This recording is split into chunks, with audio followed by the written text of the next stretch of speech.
Today, I want to share a story about resilience, determination, and the kind of grit that changes a life forever. This is the story of a girl who failed, but never quit again. Her name was Aisha. She was 17, full of dreams and eager to prove herself. Aisha had one goal: to become a professional pianist.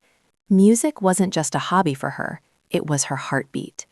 Every evening, she would sit by her old, slightly out-of-tune piano, fingers dancing across the keys, imagining herself performing in grand concert halls. But one day, everything changed. Aisha auditioned for the city's biggest youth piano competition. She had practiced for months. Every note, every pause, every crescendo, it had been perfect in her room. But the moment she stepped on stage, nerves took over.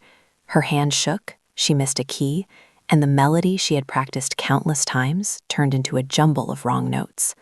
The judges, well, they didn't select her. She failed. For most people, that kind of failure could feel like the end. And at first, it did. Aisha went home, tears streaming down her face. She questioned everything. Maybe I'm not talented enough. Maybe I'm not meant for this. But here's where her story becomes extraordinary. Instead of giving up, Aisha decided to understand her failure. She recorded herself practicing, analyzed every mistake, and sought advice from teachers she once admired from afar.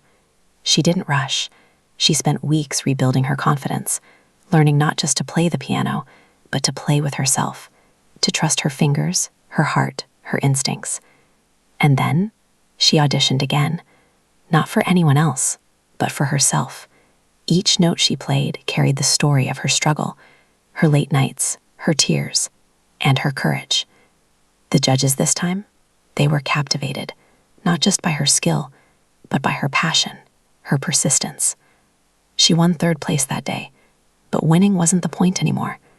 She had discovered something far more important. She could never quit again. Failure was no longer a threat. It was a stepping stone. Aisha went on to perform in bigger concerts, teach music to children, and inspire countless young dreamers. And every time someone told her it was impossible, she would smile and say, "I failed once, but I never quit again." And that is the power of persistence, the power of believing in yourself, even when the world says otherwise. So if you're listening today and you've stumbled, if you faced a failure that feels too heavy to bear, remember Aisha. One failure doesn't define you, but your choice to rise after it, that defines everything. Thank you for listening to Inspire Tales by RA. Until next time, keep believing, keep trying, and never quit again.